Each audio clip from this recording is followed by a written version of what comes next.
Okay, so I see a number of you are joining online today, and just a reminder, I know I had one person let me know that that was going to happen for them. Just shoot me an email um, to let me know that you're joining online. That just helps me keep track of everything. All right, so a reminder that we have an exam, midterm exam next Tuesday. We'll run the same as last time. It'll be the whole period. I'll give you a preview shortly, and but again, the formulas will be provided on the exam itself.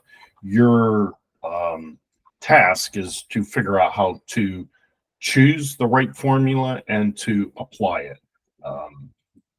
And it will be proctored the same as last time, and I will be online to answer any questions.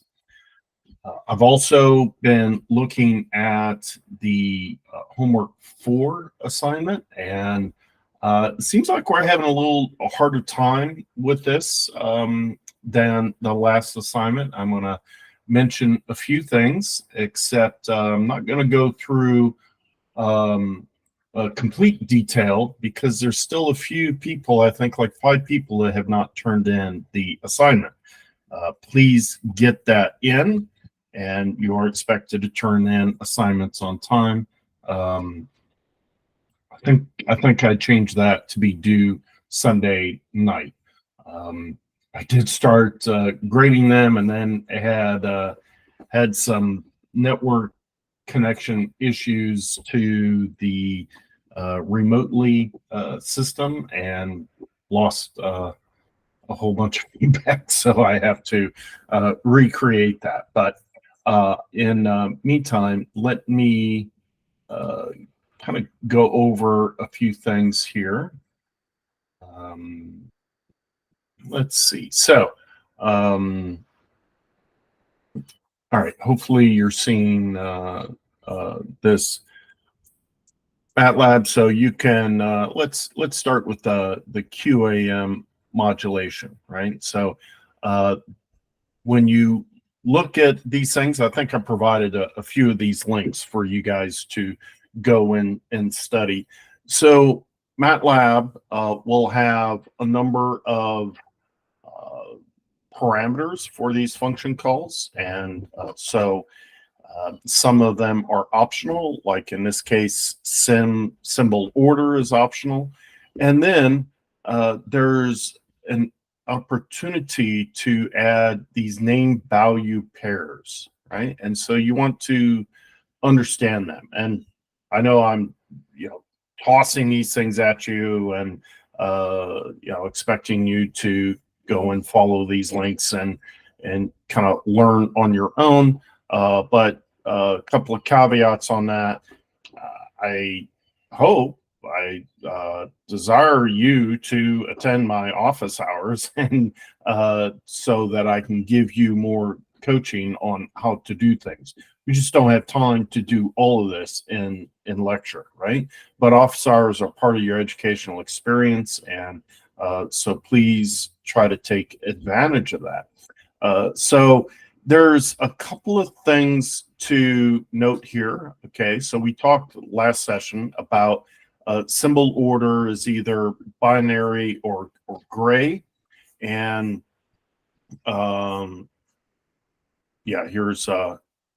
here's the example of that, where we're using the default, which turns out to be gray coding, versus you can choose it to be binary, and then it will just go in order, right? So, but there's a few other things. I think a number of y'all picked up on this plot constellation equals true, and you can plot the constellation right when you're modulating it, right? And so this is the ideal constellation, and it's not going to be what the receiver sees. What the receiver sees is going to be corrupted, and by AWGN in this particular assignment. And so we will typically use like scatter plot or something like that to plot it there. Note that with both the PSK and the Quamm QAM modulator, you can feed it integer values or bit values, right? And this tripped up some people so far. And so now it's not huge that you missed that, but what I would expect is that you would look at the constellation and decide whether that constellation looks right. Like, for example, an 8 PSK should have 8 kind of constellation points around that circle. A 64 QAM should have 64 dots, typically arranged in this kind of grid, rectangular or square grid pattern here, right? So the AQUAM actually shows up as kind of a rectangle, but so the thing here is that if you choose a bit, then your input bits need to be between 0 and 1.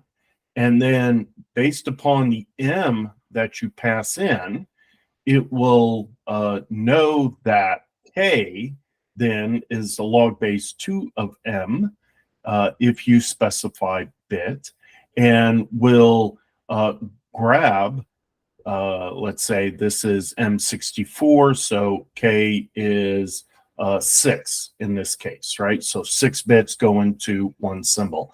And so the modulator here will take 6 bits from the inputs, input data that you provided, and then group that into a symbol, map that to a symbol, right?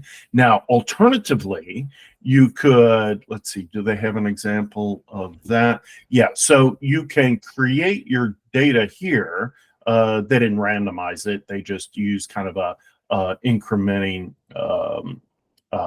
series here. But here you could get a random set of input data integers that are arranged between 0 and m minus 1. So for like m equals 8 is 0, 1, 2, 3, 4, 5, 6, or 7, right? So those are integer values, not bits, right? But that's the default on this, is to accept integer values. So there you see 16 constellation points. So in that case, yes, you would, here's a better example for the m equals 64 case.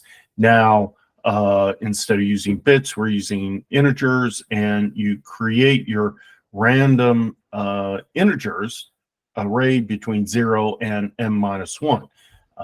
And then, so if I ask for 10,000 points, then this will be actually 10,000 divided by K, right? So you might want to scale that a little bit. That's kind of a minor point. But here in this case, each data point is really equivalent to a symbol. And so it would include 6 different bits that are just represented as integers here, right? So take a look at this and see how that's this random integer issue, and the quadrature modulation scheme there is a little bit different than what we're seeing here, right? So here it's 0 to 1. They're multiplying by K here to generate enough data points. And when you do it this way, then the number of data points needs to be an integer number of K, right? So you don't have like leftover points, leftover data input bits that don't fully map to a symbol, right? So that's the difference. Now, you could do it either way. You just need to be consistent, right? A couple of other things here is when we generate a transmitted signal, what power, what average power is it being generated at? Here we're passing in a flag, unit average power equals true, right? So that's going to normalize this kind of outer dimension here, such that the average power of the waveform, once assuming that you have equal probable inputs, that the average power of all this is unit power, right? Now, when we add an AWGN of 25 dB, it knows, right, so that this is normalized to an average unit power, right? And so it gets you the right amount of AWGN noise added to it, right? So also note here the order that we do things, right? So we create a transmitted signal. That transmitted signal, when it comes to the receiver, the very input stages of the receiver unfortunately add noise to it, right? So you're taking a transmitted signal, you pass that into the AWGN, and it returns back this RX signal, right? So now this is corrupted by the noise. Now we need to pass this into our demodulator eventually, right? Let's see, do they, yeah, so let's look at this example here. I don't think I gave you this link, but it's easy to find. Here they do things a little bit kind of more, well, just a different way of doing things, right? So they're still setting up the M, the K, the number of samples. They actually sample it, give you an option to oversample, kind of like we did in that first homework assignment. Then they initialize a random number generator, and then they create the input data, right? So that's pretty similar. They plot the input data. STEM is just another way of plotting so that each point gets kind of an impulse. If you just use the plot command here to plot instead of STEM, then each of these would be connected, and each point would be connected to the next one, and that's not really what we're looking at, right? So we're looking at a bunch of impulses. So then they here they convert the bit values into integer values, right? So I think that's pretty straightforward. And then they plot those. Note that here this is 0 to 1, right? 0 or 1. And so those are bits. Now we've converted them to integers, okay, corresponding to the K bits in the input stream, right? So then they modulate it, right? And here there's a binary encoded, and then they just use the default for gray coding. I'd like to make things explicit so when someone else reads my code, they can understand it. So I would probably put, quote, gray, quote, in this second one, right? So you're doing one or the other there. And we did that in the assignment. Now you add noise, right? So here they're setting up an energy per bit versus the power spectral density of the noise, 10 dB, right? And then they convert that to a signal to noise ratio, right? And that depends upon the oversampling thing that they're applying, but more importantly, this bits per symbol, right? Because we're take certain energy in a symbol and we allocate that to the energy in the bit, right? So we need to, when we kind of go the other direction, we need to account for that. Then they add the noise to it, right? So in this case, note that when they modulate it, they didn't have that, what did they call it? Average unit average power equals true, right? So they don't have that here. right? So we don't exactly know what the average power of these things are, right? So we're going to tell the AWGN, actually that's the modulated data.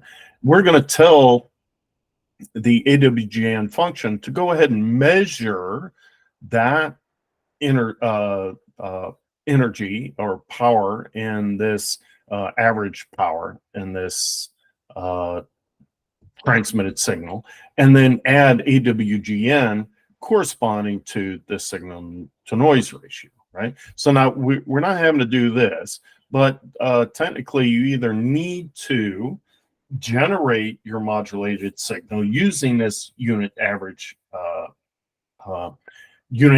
power, or you need to tell the AWGN function to go ahead and measure the average power in this transmitted signal, and then add in corresponding amount of noise according to the signal to noise ratio.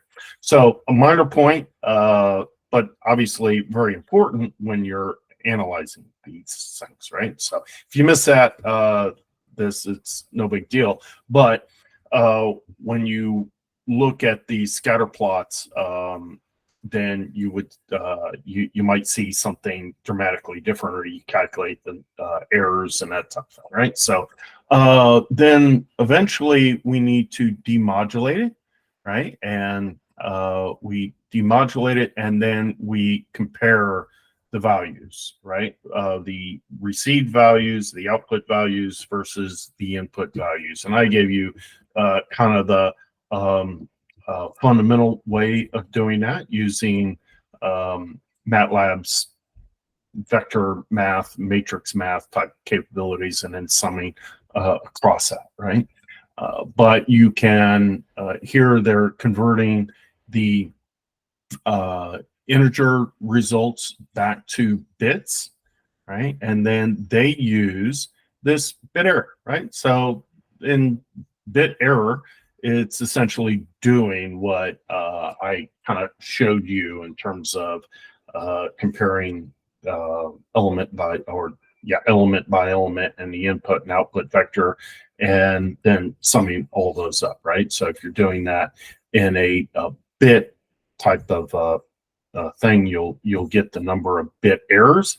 If you do that in more the integer approach, you'll get the number of symbol errors, right? So all right, then let's see. So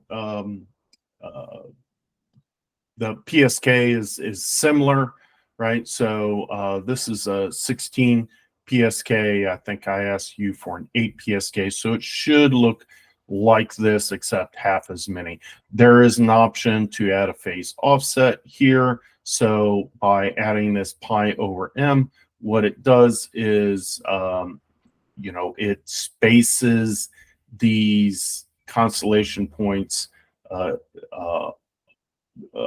of equidistant from the axes, right? So instead of, let's say, laying right on the axes, the x and y axes, or the real imaginary axes, it's rotated a little bit, and it just adds a little balance to it. So when you actually try to implement it, that might become important.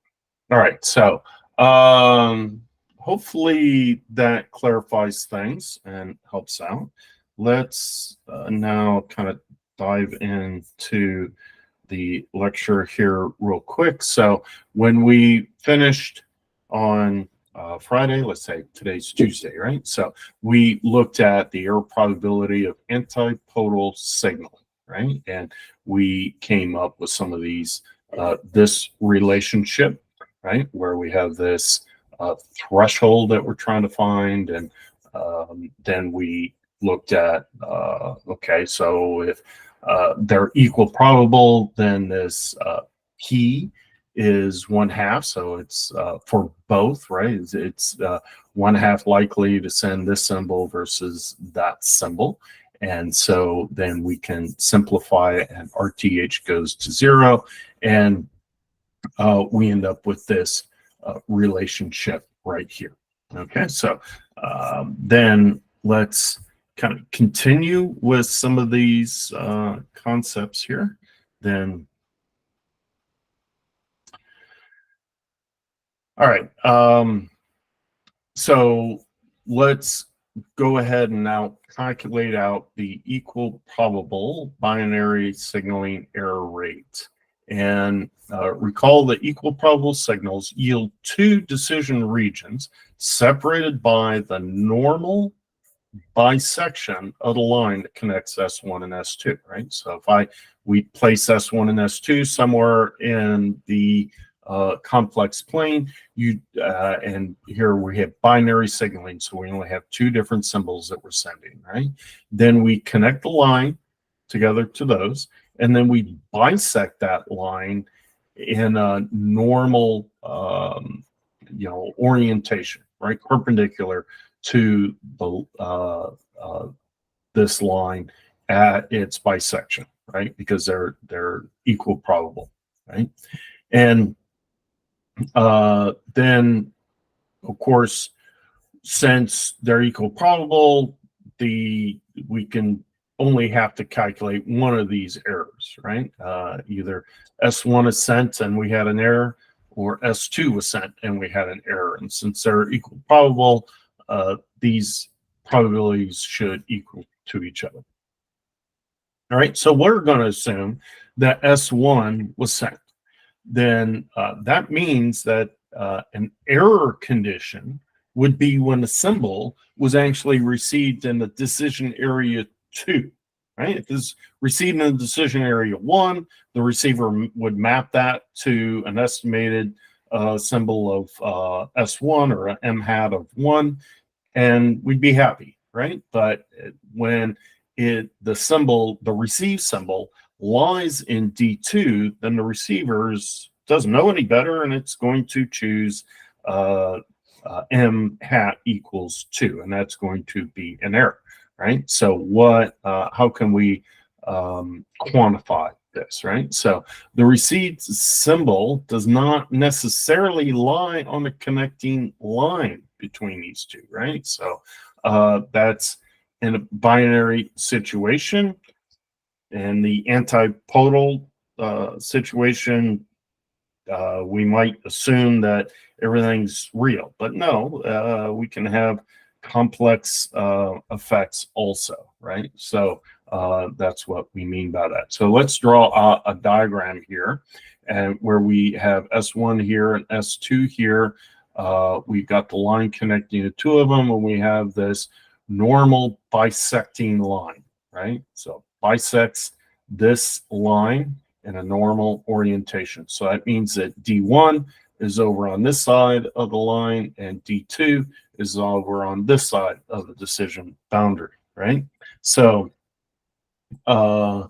then we sent S1, but we receive the signal somewhere in D2, and that is due to this additive noise, right? So S1 is actually a vector from the origin to this location, right? I'm saying that's the origin, and it's reasonable to assume that, right?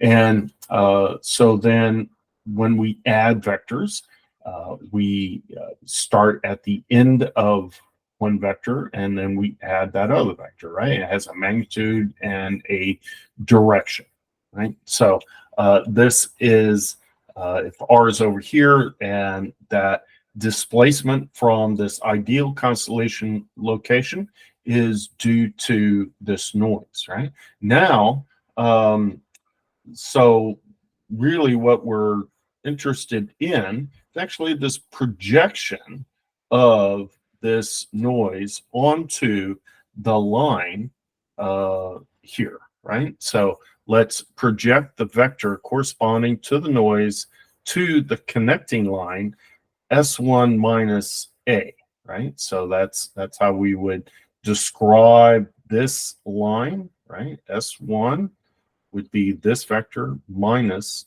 this vector, right? So or that value there, right? So, and then we're going to compare it to half the distance between the ideal symbol points, right?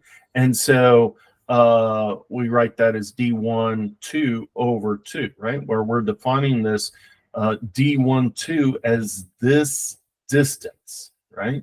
So we can take this vector minus this vector, and that's in vector map, that's going to be that distance, right? And so then we've got this R, again, is equal to this S1 plus the noise, right? And when we project that A there, we're looking at where this lies, right? What's the probability that it's going to lie in this region here versus that region, right? And we're projecting it because that's all we're really caring about, right? So we might have some angular rotation of this vector and the complex plane, but we're really writing our decision rule along this line right here, right? So we want to know what's the probability of A being on this side of the line versus on that side of the line, right? So we've got R, this R then equals S1 plus N, or we can rearrange that and we can say that the N is equal to the R minus the S1, right? So now if we've received this, we're assuming we receive this R, and then we're just putting that in terms of N now, or calculating N in terms of that. So now if we calculate this projection, right? So we take this dot product, and then we need to divide by this distance, right? So and that's just the normal projection of a vector along another vector, right? This projecting N along this vector. So then our probability of a bit error then is going to be when that projection is greater than the half the distance between these two, right? So this half the distance would be this location right here, right? And so we have an error when that projection that gives us A here is greater than that distance, right? It's if it's less than the distance, then it's going to be in D1, and there's not going to be an error, right? So let's rearrange terms and just multiply by this D12, and we end up with this equation. Now, N dotted with S, this line here is a zero mean Gaussian variable with variance D12 squared times N naught over 2, right? So why? Where do we get that, right? So well, N is zero mean because this which we've assumed, right? It's additive white Gaussian noise. We're always assuming that that's zero mean. That's a valid assumption, right? And then this S12 S1 S2 minus S1 here is also zero mean because these are equal probable, right? So they're equally likely over here versus over there, right? So this dot product of these two is still going to be zero mean, right? Now this variance here, a little trickier to get, but we've got this variance of the noise, right? That's the N naught over 2, that power spectral density of the variance of the noise. And then we're projecting it down onto this vector connecting S1 and S2, right? So we're going to take that noise variance and multiply it by the magnitude of that vector connecting these things. All right, so now we can use that information, right? So this is just repeating that last equation there. And now let's plug it into our Q formula, right? Because we want to look at this probability of the random variable being greater than this threshold alpha, right? So how do we do that? Again, we're working with Gaussian noise, and that's why we can use this Q formula, right? So let's plug these things in. Well, it's zero mean, but what's our threshold? Well, it's this value here. We're looking at this random process here, this random noise process, and comparing it to this threshold value. So we put that up there, and then we put the variance down here, right? So that's why we needed to take note of these things here, right? So we plug and chug, then we can simplify, we can cancel out these D12s to a degree, and then pull it underneath the radical, right? So this would cancel to just be D1, D sub 1, 2, but then when we pull it under the radical, we've got to square it, right? And then the 2 comes down here, and when we pull it in, it becomes a 4, and that 4 inside here cancels with 2, so we have a 2 and naught. So we've got this equation here for this equal probable binary signaling. Okay, so it turns out this is pretty generalized, generic, right? So it does require it to be equal probable, but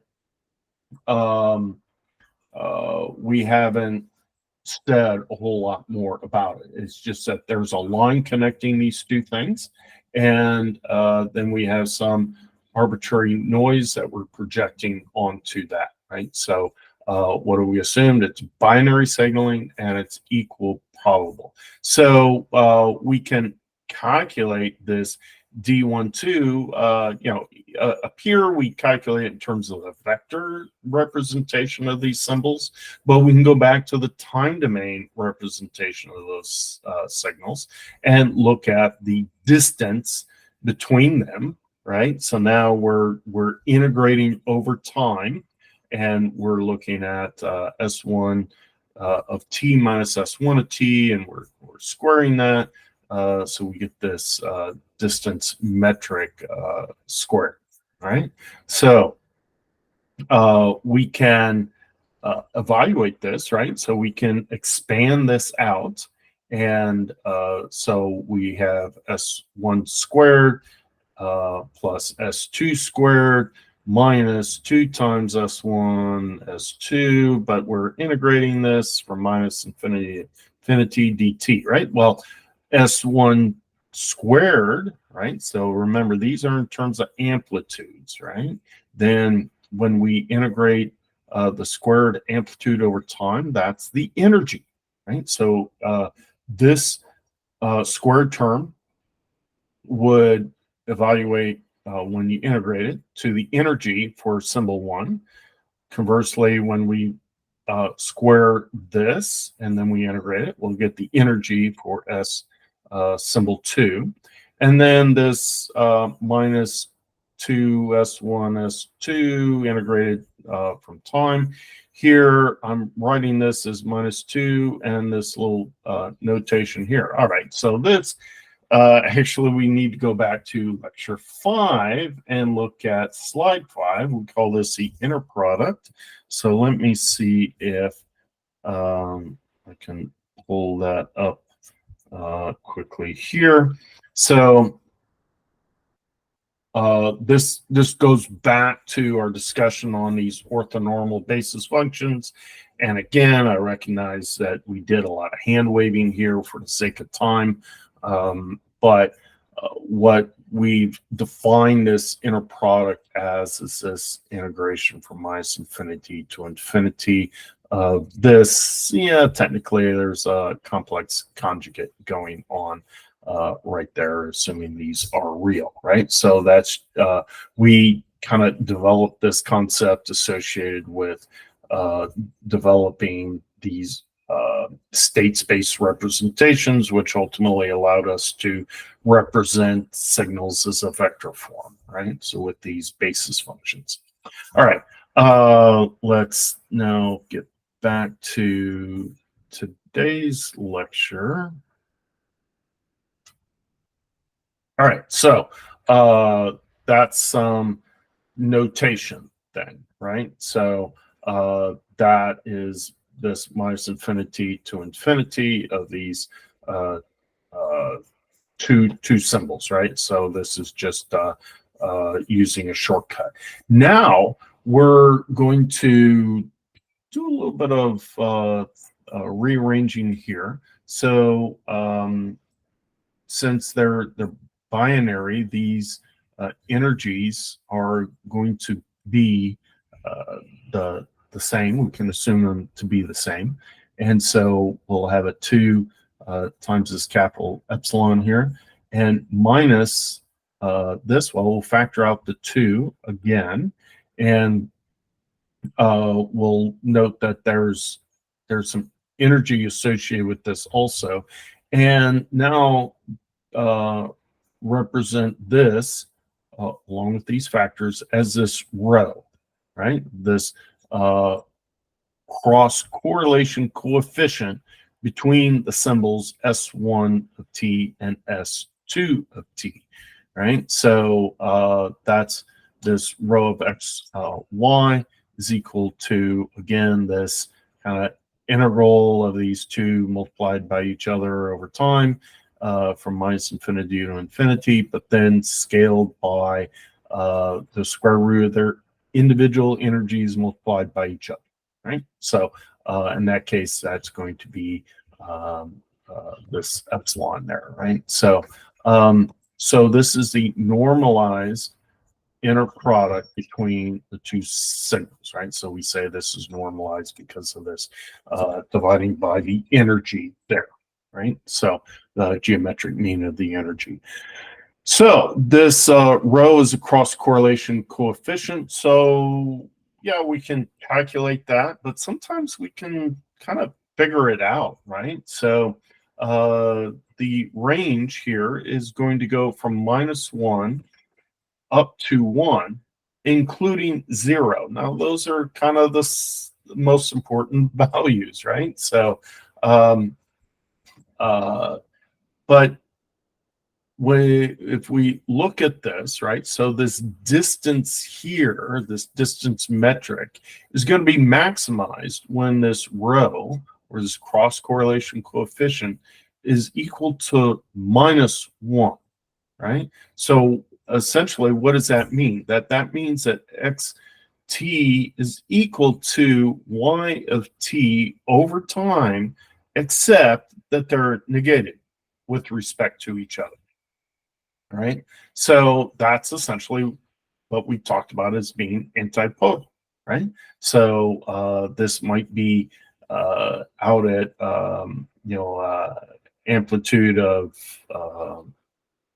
square root of epsilon, and then minus that also, right? So it's equal, but with opposite sign.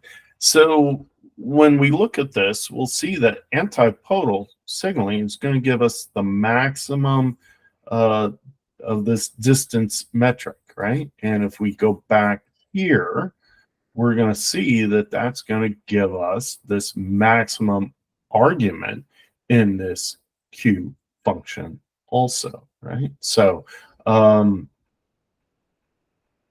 right, so let's look at kind of a alternative signaling, right? So here we're going to have binary. We're still binary, but we're orthogonal, and okay, we're equal probable too, right? Don't say that, but believe that that's required here because we're drawing this line, this decision boundary as a bisection of this, right? So we're not skewing this according to the bias term. So let's put a symbol. So we assume that there's some basis function. Okay, this gives you a little hint on how orthonormal basis functions are formed. But let's take this Sj of t and normalize it by the square root of the energy per bit. And so let's put S1 out here at square root of epsilon sub b, and but let's put S2 over here instead of being antipodal, where it'd be over here. Over here, let's put it orthogonal to it, right? On the imaginary axis, but the same magnitude, right? So we can draw that here if we use our little shorthand notation for a real and imaginary coordinate in a complex plane, right? So we can write these two different symbols there, right? So let's now go back here, and we can see that if we integrate these things, when I is equal to j, so we're integrating S1 and S1, or S2 times S2, then we'll get this epsilon, the energy of it, right? So that, yeah, if you're integrating the product of these, that's going to be the square. Integrating over time, we know that as the energy of the signal, right? But this is describing this orthogonality condition. Anytime I is not equal to j, well, okay, so we're bounding I and j to be 1 to 2, right? Because it's binary. So if we look at S1 correlated with S2, or times S2, or S2 times S1, and we integrate those, then the integration of that is going to give us 0, right? So this is what we mean by orthogonal, right? These two things are orthogonal. And so since it's binary, k is equal to 1 bit to 1 symbol, right? M is equal to 2, there's 2 different symbols. And that means that our energy per bit is the same as our symbol energy, right? Because it's allocated 1 for 1 there. So that's the setup of our signaling scheme, right? And so we draw this bisector, and we create a decision area over here. And for D2, symbol 2, M is equal to 2, M hat, and then same with D1. Now, oops, then we, our problem is determine D sub 1, 2 in terms of the epsilon B, and then what is rho. So we could do this with the results on slide 6. So where is slide 6? Okay, here's slide 6. So we have this type of relationship here, right? So we can calculate this D12, or we can try to use this formula here, right? So let's think, what is rho in this case, right? So we said that this rho is this cross correlation coefficient, right? So this is that integration over time. Well, we've said that when it's I is not equal to j, then this integration over time is going to be 0, right? So this numerator is going to be 0. So the rho of S1 comma S2, right, is going to evaluate to 0. So we can plug in 0 per row right there. Or we could calculate this D sub 1, 2 directly, right? and plug that in. So when we would do that, we're going to end up with this type of thing, this 2 divided times epsilon b divided by NO. We call that this EBNO, and that's the antipodal. So we have that 1 minus a minus 1 for this row of minus 1, and that gives us a 2, right? But here we're going to have 1 minus 0, or a 1, right? So we see that the difference here is the argument of the Q function is different by a factor of square root 2 between these two. That kind of makes sense if you think about it geometrically, and you kind of look at that hypotenuse of the right triangle in the orthogonal condition and stuff. It just kind of makes sense, right? But we've gone through and calculated this rigorously. So when we plot this Q function, then basically, right? So then we plot it for the signal to noise ratio per bit, or this EBNO, this gamma sub b here. And we just pick maybe a probability error of 10 to the minus fifth. That, one error every 100,000 bits, right? So this, just by convention, turns out to be a very common comparison, right? So so we're often comparing things at this 10 to the minus fifth level. And if we look at this, there's about a 3 dB difference, right? So if we're using antipodal, then we only need a little bit better than 9 dB of EBNO, or signal noise ratio per bit, to achieve this good of result, right? This is a very good result, right? But if we use this orthogonal condition, then we're going to need something north of 12 dB, right? Maybe 12 and a half. Let's see, that would be, yeah, it's an awkward scale there. So yeah, about 12 and a half. So if you look at this, maybe it's a 9.5 to 12 and a half. So that's a 3 dB difference. Again, yeah, look at that square root of 2. That kind of makes sense when you think about 3 dB and doubling of the underlying magnitude to get that, right? So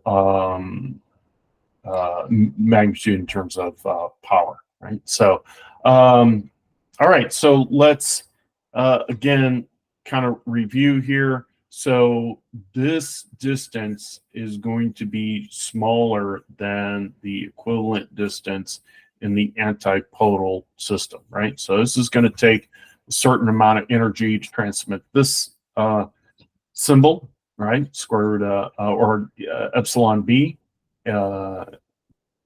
symbol energy per bit.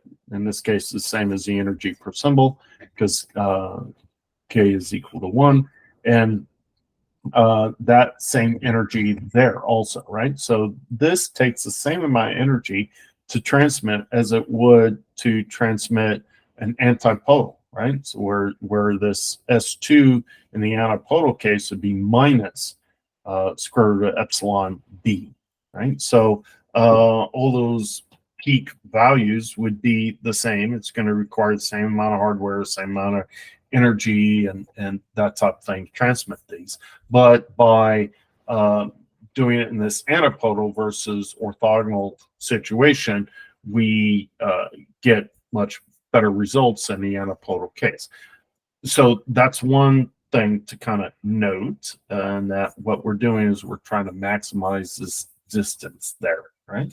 And the other thing to note is that once we've developed this kind of relationship way back here on slide 6, then this is fairly generic, and we just need to calculate this metric here in terms of the energy, or we can look at this row here, right? And we can calculate that probability of error, right? So this applies in a binary signaling situation with equal probable symbols. Okay, so all right. Let's see. Let's move on to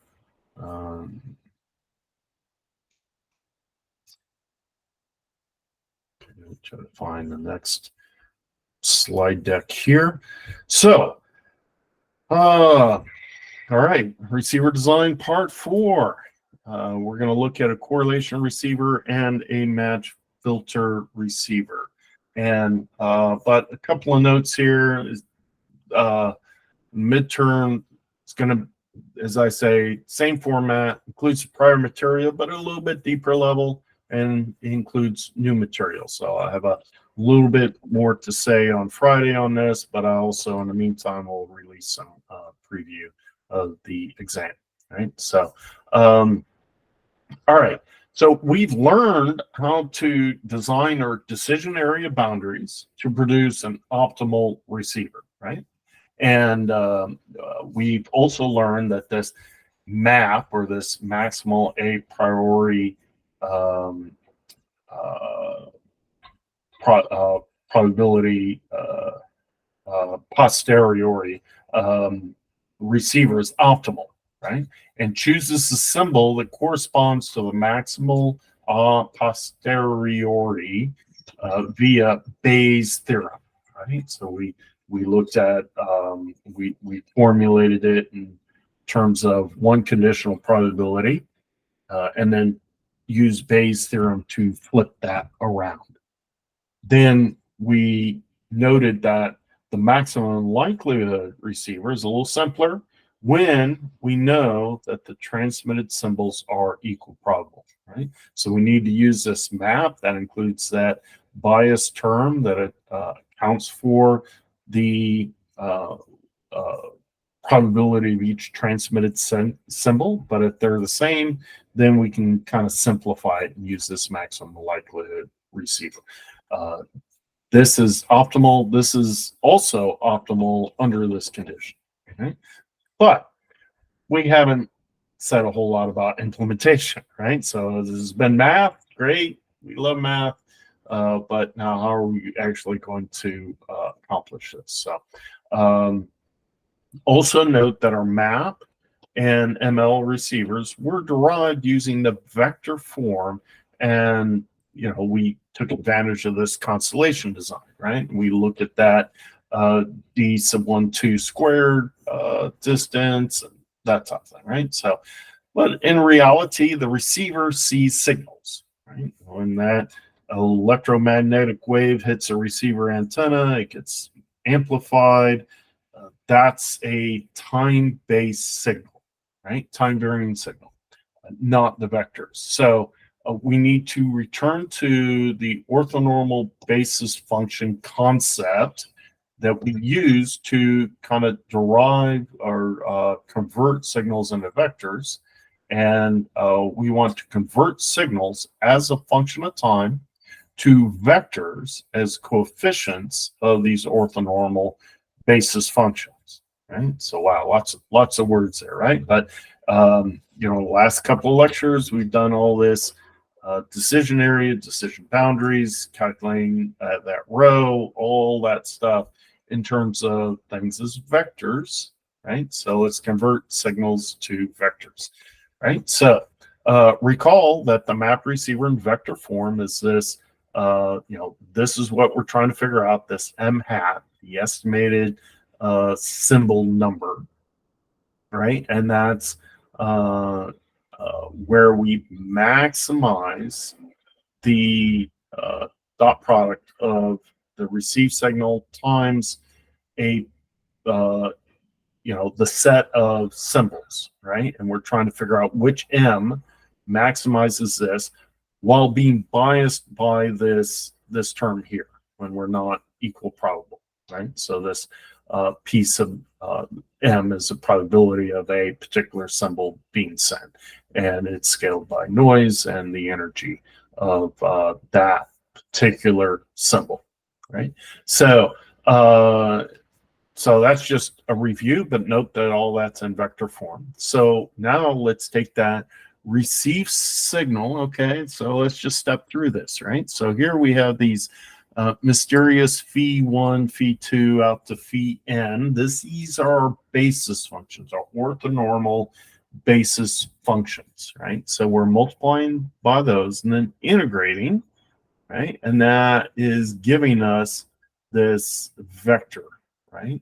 So this is integration in time, right? So we receive a particular receive signal, and we multiply by each of the basis functions and integrate those, and then we sum all those up as a vector form, right? And that gives us our vector R.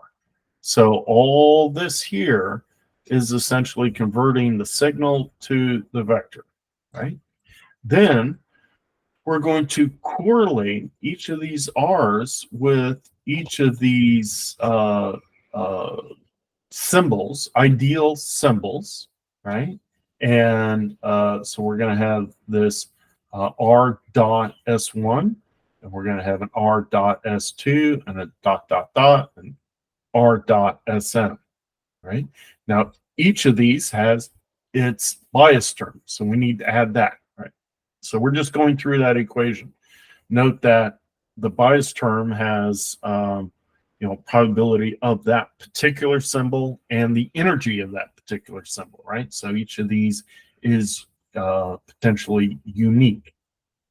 Then out here, we're doing a threshold and selecting the largest, right? That's the map. That's an argmax operation. So this just block diagram is just implementing that this equation here, right? That's all we're doing. At the so we create the vector, we correlate it with each of the symbols, we bias it, and then we find out which one gives us the maximum value, which M gives us the maximum value, right? So, oops, too fast, too far. So there's an alternative form, and here that's where we can write this optimal detection rule as this integration here, where this previously was the vectorized dot product, right? But that's equivalent to multiplying these two signals together and integrating over time. Right? Still have the bias function, assuming that they're not equal probable. Therefore, this R dot SM can be calculated from the correlation of RT with the different SMTs. Right? So now let's look at this. Now we have all these different symbols, right? So maybe this should be S sub M down here. Miss that.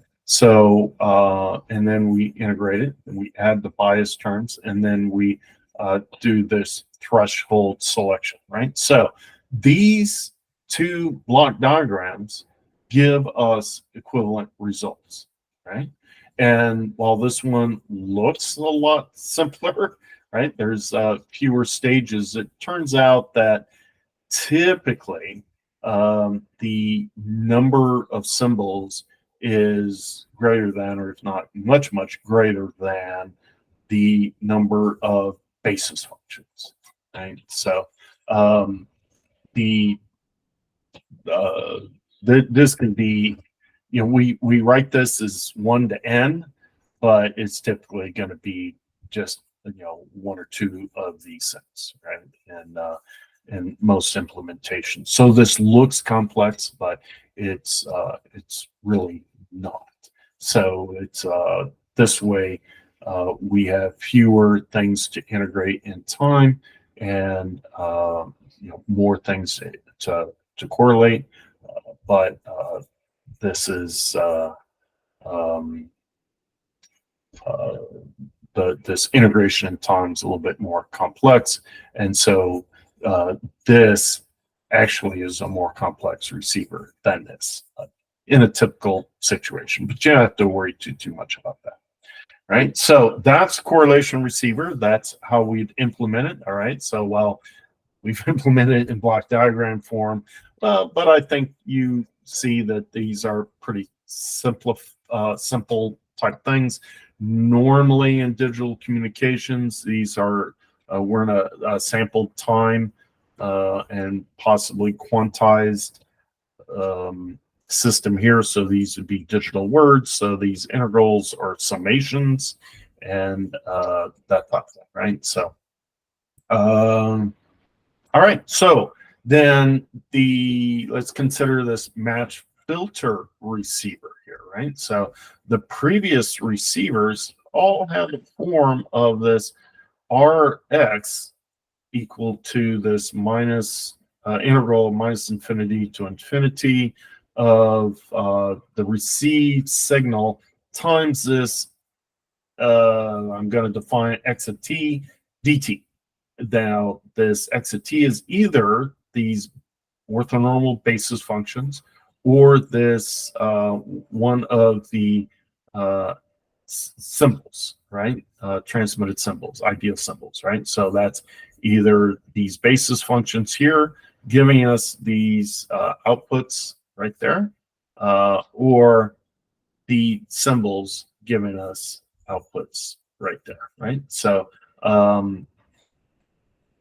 right. So now let's define an h of t, an impulse response of a system, equal to an x of t minus capital T minus t, right? So we're not going to say a whole lot about this. Practical basis, there's ways to make sense of capital T, but we don't want to overly constrain ourselves at this point, right? So we're just going to keep that generic.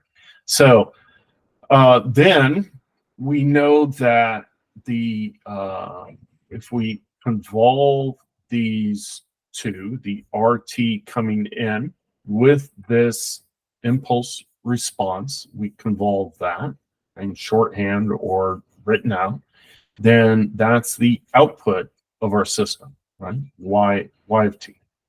Then we can now take this. So this is just a generic statement. You learned that last year in signals and systems. And now let's plug in our definition of this h of t up here, right? And that's going to be this x of cap t minus t. So cap t minus that argument there. So we've got some sign changes there. But, just follow that through.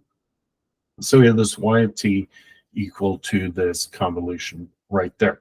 So we can compare that to this form up here and write that this Rx at this y of cap t is equal to this relationship here, right? So if we plug in cap t for little t, then those two cancel out, right? So we'll have cap t minus t equals cap t. So that turns out to be 0. And then we just have that tau. So we note that other than a change of variable, right? No big deal, t for tau.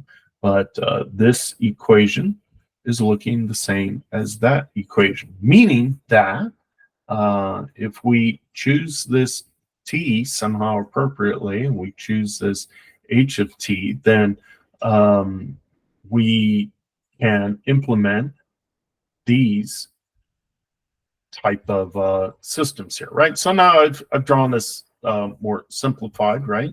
As it turns out on a practical basis, this h of t has a filter shape that matches the spectrum of the s of t, right? So this h of f, the capital H of f, it would be the spectrum, and we match that spectrum. There's some flipping around involved here. But if we match the spectrum of S1 and then we sample it, and we have another one here that matches the spectrum of S2 and S3, and we sample that, we do some at this T is equal to cap T, then we look at that and we compare those thresholds. So that would give us the same implementation. So sometimes this is easier. Sometimes the correlation receiver is easier in a particular system. All right. Let's see. Do I want to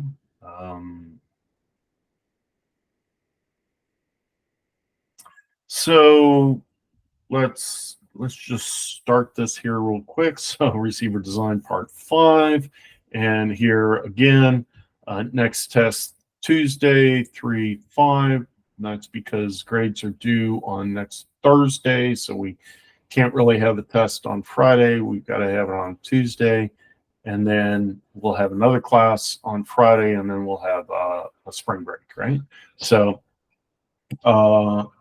example calculations of recent concepts, and then I go on in this lecture and talk more about these correlation receivers and match filters. So we'll get to this on Friday, but I wanted to. I think I started talking last week on Friday about how, all right, yeah, we don't have typical problem-based assignments in this course this year, and we're just doing things a little bit differently by emphasizing MATLAB, but it's hard to test you on MATLAB during the class, so I'm not going to do that. So we can look back here on got just a little bit of time. We'll see how far we get. So here, this exam preview was from last year, so I just need to update this based upon the differences between this year and last year, and the pace at which we're going and that type of thing. But I'll give you something like this, and then also the formulas. Last year we did more traditional type of homework, and maybe that's the type of thing I can ask about in class. So don't worry, I'm not going to just spring all this stuff on you. I'll help you through it on Friday. I don't want to give you these problems on a test that you haven't seen before. But an example here would be, we talked about gray code versus binary symbol order in this homework assignment.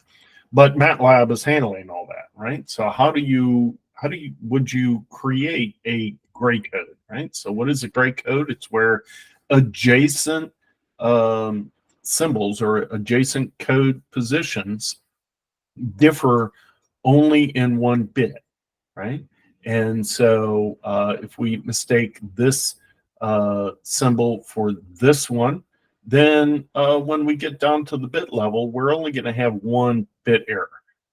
Versus if this was binary encoded, we might have multiple bit errors just due to one symbol error, right?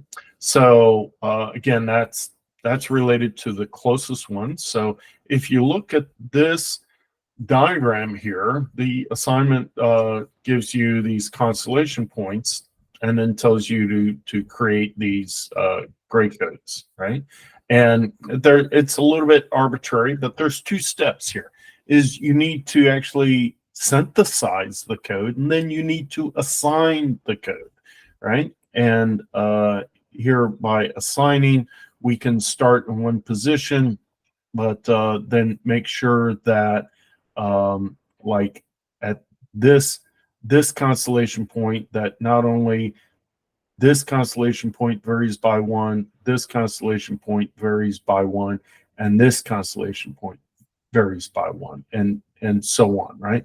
And then once you've handled these, then the outer ones are easy because these are always just the closest ones, right? But here, the closest ones are on these other axes, right? So that just takes a little bit of thought and understanding of the concept. But what's not talked about yet is how we would synthesize a code. So I've got 5 minutes, so I can do that. We can. So this constellation represents one implementation of a 16 Quadrant M-Aries system, since it has 16 constellation points arranged on a complex plane. Right. So now this may not be an ideal type constellation from a noise perspective, bit error rate perspective, but let's just say it's designed that way, right? So we have 16 quam. You can just count up the number of constellation points. So m is equal to 16. We can calculate k through log base 2 of 16, which is 4, right?